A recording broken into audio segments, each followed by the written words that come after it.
Moraï Verabotaï, Mishpaha Yekara, chers auditrices et chers auditeurs, abordons à présent une semaine aussi importante où Baruch Hashem, le bon Dieu a entendu la prière des femmes qui crient Mashi, Baruch, Dageshem, et la pluie elle est tombée.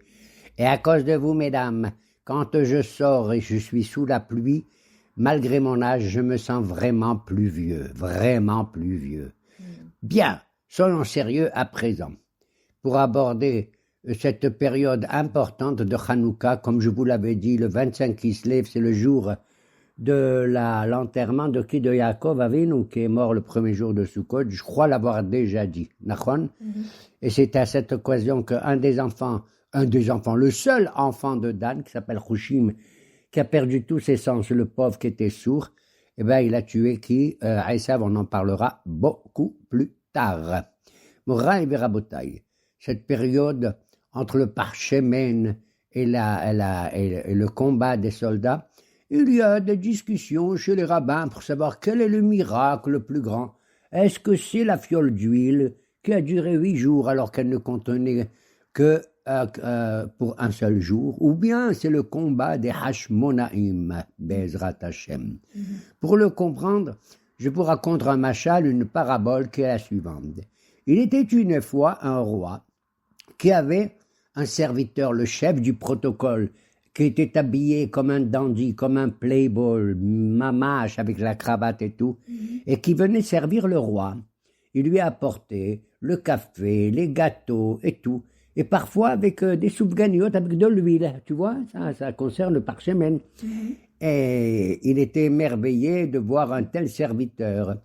Mais il y a eu une guerre au même moment, et le roi, il a envoyé le chef d'état-major, le Ramatkal, faire la guerre.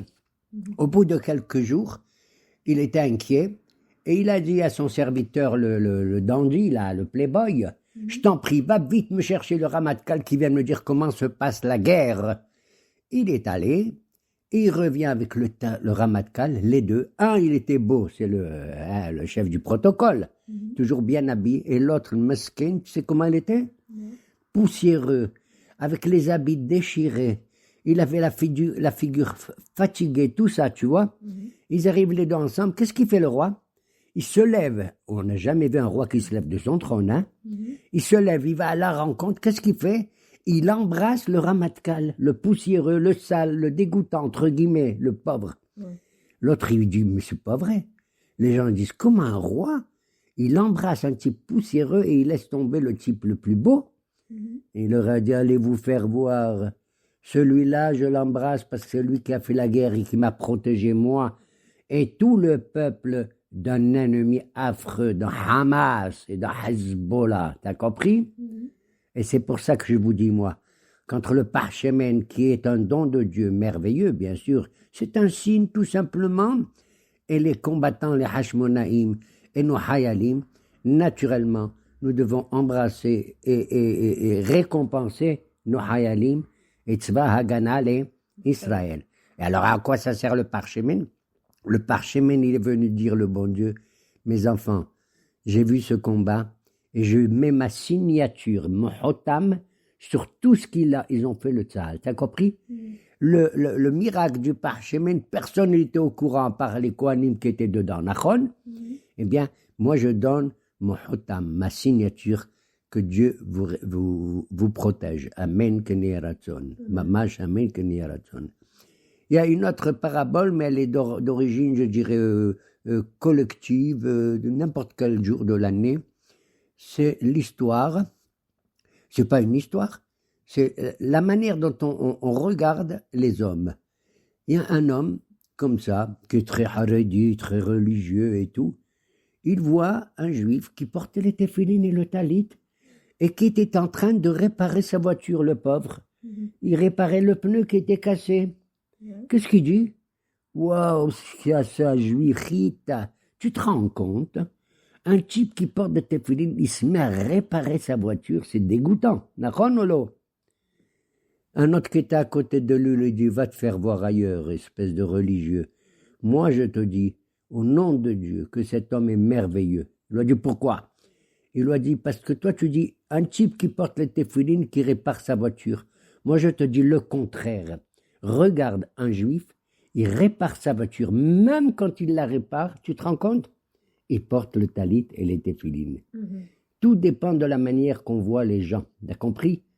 Vice versa, un il regarde le vice, mais moi je regarde le versa. C'est d'air.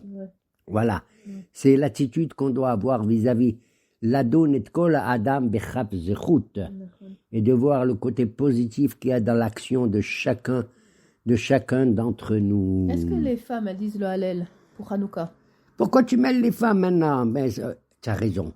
Tu as raison de me poser une question sur les femmes. Elles ont joué un rôle merveilleux. Surtout, on a parlé de Yehudit, Nachon? Bien sûr. Elles étaient Be'oto Hanes. Si tu parles, Purim, c'est encore une histoire de femmes. C'est qui? Esther. C'est Esther. Tu prends le Tanakh, il y a encore des femmes. La Déborah, comme toi, ma fille.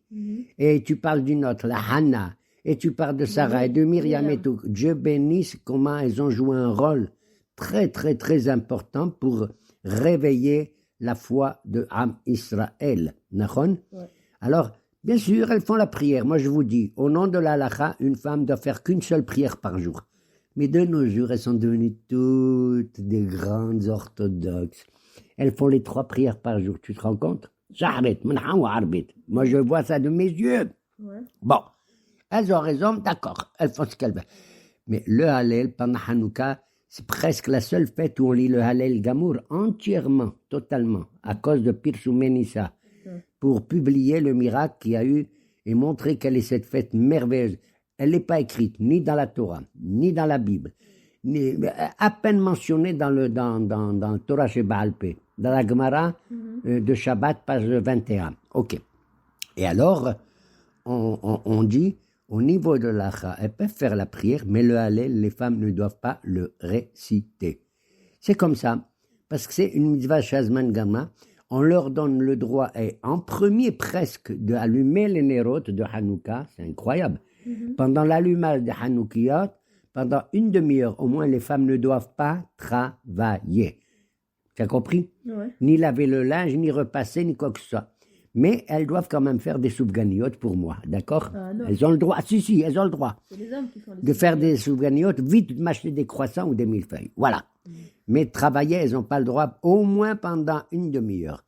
Elle doit durer la Hanouka. Si la Hanouka, je l'allume, et brusquement, au bout de 2 minutes, elle s'éteint, kafta, enzakouklar. Eh ben, j'ai pas besoin de la rallumer. J'ai fait la hadlaka. Ce qui compte, c'est l'allumage de la Hanoukia avec n'importe quelle huile ou avec n'importe quelle bougie. C'est pas comme à Shabbat qu'il faut choisir.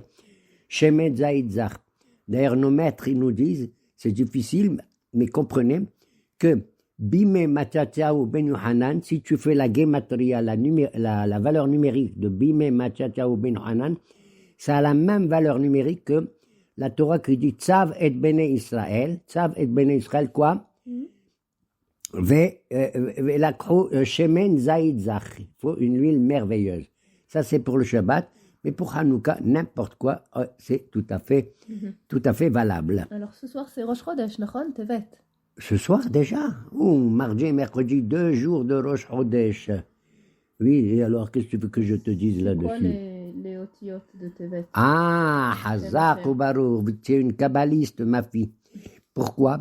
Parce que les kabbalistes, ils disent que chaque mois, il a une valeur du nom de Dieu. Tu comprends?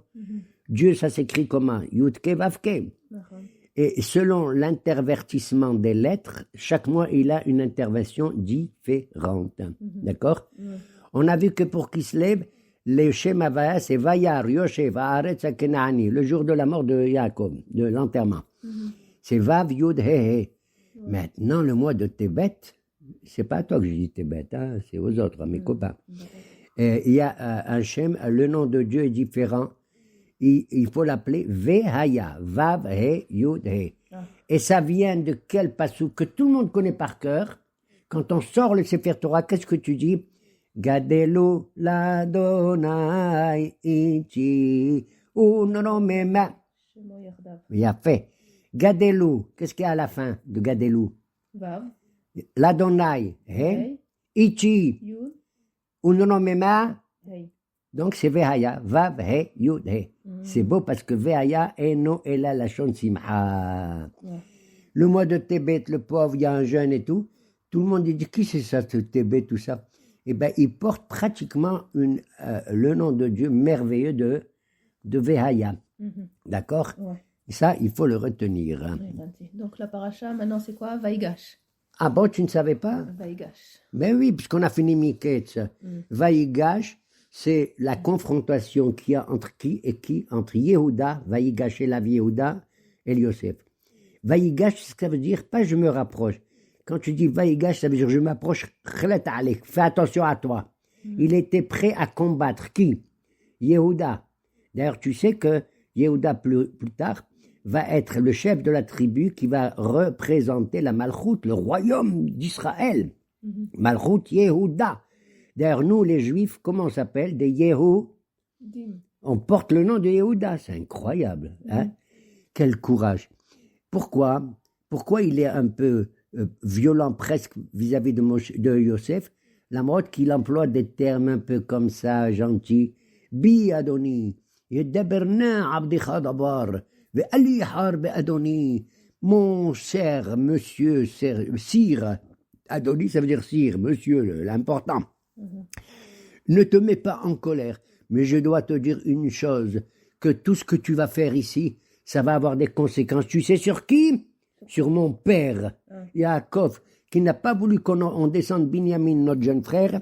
Eh bien, et s'il arrive Barminan, quoi que ce soit à Binyamin, et toi, monsieur Joseph, toi, il ne sait pas que c'est Joseph, toi, monsieur le vice-pharaon, hein, tu veux prendre mon frère Binyamin en esclavage parce que on a trouvé la fiole, la gabeya, hein, dans le sac de Binyamin. Il est rien pour lui. C'est pas lui, c'est pas sa faute. Va savoir qu'est-ce que vous avez fait. L'argent, d'ailleurs, qu'on a tous retrouvé dans nos sacs, on vous l'a rendu. Qu'est-ce que c'est que ça? C'est pas normal. Hein? Et mon père, et mon père, et mon père. Yosef, une temps, il dit, Hod Avihai, tu parles de ton père, il est encore vivant? Il lui a dit, il est vivant, mais ça fait 22 ans qu'il est dans la tristesse, il est tombé. Si ça continue, il va le barmenen en enfer. Il lui a dit, pourquoi? Je ne sais pas pourquoi. On est Nahnu Ish Bene Ehad. Nous sommes tous ici, là, le fils d'un seul homme qui s'appelle Yaakov. Il y en a un qui n'est pas là, il a disparu. Alors, si on fait disparaître, si tu prends Binyamin, tu sais, Binyamin, il n'ouvre même pas la bouche, il devient dingue. Binyamin, dans toute cette affaire, il n'ouvre pas la bouche. Tu sais pourquoi? Eh bien, grâce à ça, c'est celui qui a mérité que le Beth Amikdash, il sera construit dans son territoire, ici à Jérusalem. Tu te rends compte, Binyamin? Le dernier des fils. D'ailleurs, quand tu vois la liste des enfants de Jacob, ils ont tous des enfants, Réhouben, Shimon, Lévi, etc. Ils en ont 4 ou 5, tu vois. Tu sais combien il a d'enfants, Binyamin? 10 enfants. De la folie, hein. Bah. Alors, Yosef, il voit, il dit, maman, c'est pas vrai. Après, qu'est-ce qu'il fait, Yosef? Il dit, Hotio, kol ish me'alai. Je veux voir personne ici. Il s'adresse aux Égyptiens. Il veut pas qu'ils assistent à ça. Quand il va se faire reconnaître. Pourquoi il voulait pas? Il voulait pas que les Égyptiennes, ils voient la confrontation entre les mêmes frères, tu vois. Et il dit, c'est honteux si, au moment où je vais me faire reconnaître. Ils sont tous sortis, les frères, ils sont devant lui, ils comprennent rien. Et il se met à leur dire, Yosef! Il regarde à droite, ils deviennent dingues, les frères. Quoi? Il croyait qu'il était là-bas. Yosef, viens ici! Mais il n'est pas là. Il se tourne à gauche. Yosef, viens! Ils regardent tous à gauche, devant, derrière, partout. Yosef, Yosef, il crie. Les frères, ils deviennent fous. Ils ne se comprennent pas. Ils croient que Yosef est mort. Ils sont là. Ils tremblent tous. Ils n'ouvrent pas la bouche. Et il leur dit, tu sais ce qu'il leur dit? Ani, Yosef Ahichem. C'est moi, Joseph, votre frère. Et Rabbanim. Imagine-toi, on fait ça devant moi, je deviens fou. D'ailleurs, je crois qu'ils se sont tous évanouis. Ils sont évanouis certainement. Et il les a vus comme ça. Alors, nos hachamim, ils disent, Gadol yom atochecha miyom adin. On apprend que Barminan, quand on monte dans le ciel, et après l'âge de 120 ans, bien entendu, s'il y a un jugement contre nous, d'où on l'apprend qu'il sera terrible, il sera moins terrible que la tochecha que Yosef il fait maintenant à ses frères. Et alors il voit, il s'est dit, on regrette, on regrette. Il leur a dit arrêtez de regretter. Lo atem mechartem oti. Elohim. C'est pas vous qui m'avez vendu. Quoi, c'est pas vous. Elohim macharoti. Tu te rends compte ce qu'il leur dit? C'est le bon Dieu. Quoi? Ça veut dire, c'est le bon Dieu qui a voulu que il m'arrive tout ce qui m'arrive justement pour votre intérêt à vous. C'est grâce à moi maintenant que vous pouvez descendre en Égypte et que je vais vous nourrir pendant le Zman du Ra'a, pendant la période de la famine. Ok? Ça veut dire qu'il leur a pardonné, en fait, qu'il voit... que C'était merveilleux. Yehuda, il devient dingue. Ouais. Il dit, c'est pas nous qu'on l'a vendu, c'est le bon Dieu. Tu te rends compte quelle religion est cet homme? Ouais. Et c'est de la folie, Béhémet. Ouais. Maman, c'est de la folie. Ça veut dire, Matzdik et Adin, Ou Matzdik et Adin Alav, et il dit, c'est même pas... de là on apprend que l'eau allez-nous. Si on a des petits problèmes, des épreuves dans la vie, qu'Akadosh Baruch Hu, il va les transformer en bien. Le mal va devenir vraiment bien, bien, bien. Amen. C'est peut-être, ça me rappelle encore, je reviens sur l'histoire de Hanouka, parce que pendant toutes les générations, le peuple juif, il a souffert avec des goyim qui ont voulu nous détruire physiquement. Tu comprends, nous tuer. Ouais. Mais avec les Évanim, c'est autre chose. C'est ce qu'ils voulaient, pas nous tuer. Ils voulaient tout simplement nous éduquer, leur tarbout, leur culture, leur philosophie. Ils voulaient qu'on soit comme eux, etc. Pourquoi ils veulent comme ça? Et nous, on n'a pas accepté. D'un côté, ils sont déjà vachement bien, puisque qu'est-ce qu'ils font? La sagesse. Nous, on est pour faire en sorte que ce monde y soit avec la philosophie, la culture et la morale. Mais nous, on n'a pas accepté. Tu sais pourquoi? Parce que toute sagesse, elle est importante. Tous nos savants, je les adore. Mais il ne faut pas qu'ils se coupent du bon Dieu. Tu as compris? C'est ce qu'ils ont fait, les Évanim. Ils ont dit la sagesse humaine est au-dessus de tout. Oui, même si on croit qu'un beau jour, un Dieu, il a créé le monde, mais depuis qu'il a créé, il ne s'intéresse plus à nous. C'est nous qu'on est Barmenen, les bons dieux du monde, de ce Olamazé. Tu as compris? Et nous, on ne veut pas. Nous, on veut associer et le Shamaïm et le Haaretz. Ismehu ha-Shamaïm et la Haaretz. Nous, on veut associer et la grandeur de la création divine absolument merveilleuse, mais aussi les efforts et le travail que les hommes y font avec leur sagesse à eux aussi. C'est l'unification. C'est ce qu'on appelle le Yehud Arachim, l'unité des valeurs morales avec les valeurs spirituelles. Tu comprends? Ouais. C'est ça le sens de la Hanoukia, c'est comme ça. C'est-à-dire d'unifier à la fois le combat et la bravoure et le courage des soldats avec le parchemin, avec la fiole d'huile qui est la signature, encore une fois, que le bon Dieu il est d'accord avec ce qu'on a fait dans nos efforts et tout. Voilà, c'est tout. Ben, c'est tout. Alors c'est comme ça, c'est Vaïgash. Et nous prions à Kadosh Baruch Hu véritablement que grâce à cette fête de Hanouka, qu'il augmente notre lumière. Amen. Et que nous voyons bien, même si on n'a pas des yeux pour voir, même si on n'a pas des oreilles pour entendre, et qu'il vienne nous guérir tous de tout cela. Hanouka, il est temps pour moi, Hanouka, comment on écrit? Hanouka café. Donc c'est le moment de boire le café. Hanouka café, de boire le café. Shalom ou bracha.